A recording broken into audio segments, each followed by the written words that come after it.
தேசிய கல்விக் கொள்கையின்படி நாட்டின் அனைத்து உயர்கல்வி நிறுவனங்களிலும் குறைந்தபட்சம் 3 மொழிகள் பயிற்றுவிக்கப்பட வேண்டும் என்று பல்கலைக்கழக மானியக் குழு பரிந்துரைத்திருக்கிறது. இது மாணவர்கள் மற்றும் கல்வியாளர்களிடையே அதிருப்தியை ஏற்படுத்தியிருக்கிறது. அது குறித்து விரிவாக பார்க்கலாம். UGC எனப்படும் பல்கலைக்கழக மானியக் குழு இந்தியாவில் உள்ள பல்கலைக்கழக கல்வியை ஒருங்கிணைக்கவும் மேற்பார்வையிடவும் தரப்படுத்தவும் இந்திய அரசாங்கத்தால் நிறுவப்பட்ட ஒரு சட்டப்பூர்வ அமைப்பாகும். பல்கலைக்கழகங்கள் மற்றும் கல்லூரிகளுக்கு நிதி உதவி வழங்குதல், தரங்களை நிர்ணயித்தல், அதிகாரம் வழங்குதல், தேர்வுகள் நடத்துதல் உள்ளிட்ட முக்கிய பொறுப்புகளை கொண்டுள்ளது. தற்பொழுது UGC இந்திய உயர்கல்வி நிறுவனங்களில் 3 மொழிகள் கற்பதை பரிந்துரை செய்துள்ளது. இது தொடர்பாக பல்கலைக்கழகங்கள், நிகர்நிலை பல்கலைக்கழகங்கள், இணைப்பு கல்லூரிகள் மற்றும் தொழில்நுட்ப கல்வி நிறுவனங்களுக்கு UGCயின் செயலர் மனிஷ் ஜோஷி அனுப்பியுள்ள சுற்றறிக்கையில், அனைத்து உயர்கல்வி நிறுவனங்களிலும் பாரதிய பாஷா சமிதி எனப்படும் இந்திய மொழிகள் அமைப்பு மேலும் ஒரு இந்திய மொழியை கற்கும் திட்டத்தை செயல்படுத்தும்படி தெரிவித்துள்ளது.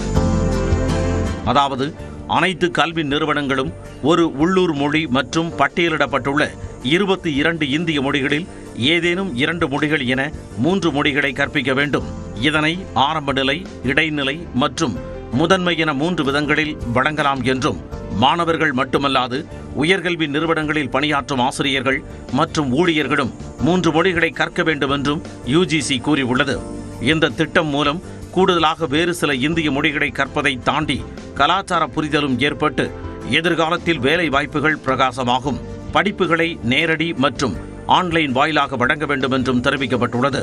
இது தொடர்பாக நியூஸ் 18 தமிழ்நாடு தொலைக்காட்சிக்கு பேட்டியளித்த கல்வியாளர் ஜெயபிரகாஷ் காந்தி எந்த ஒரு மொழியையும் திணிக்கக்கூடாது என்றார்.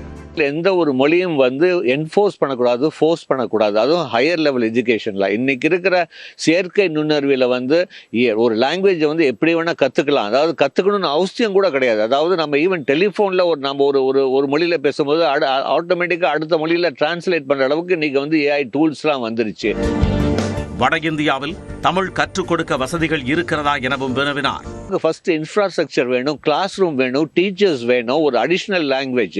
இப்போ நாங்கள் என்ன சொல்றோம் அப்படின்னா, இதே ஒரு நார்த் இந்தியாவில் ஒரு மாணவன் அவங்க ஹிந்தியை தாண்டி ஒரு தமிழ் மொழியோ, தெலுங்கு மொழியோ, மலையாளமோ, ஒடிசாவோ இதெல்லாம் கத்துக்கிறதுக்கு வாய்ப்பு இருக்குமா? கண்டிப்பா இருக்கிறதுக்கு வாய்ப்புகள் கம்மி தான்.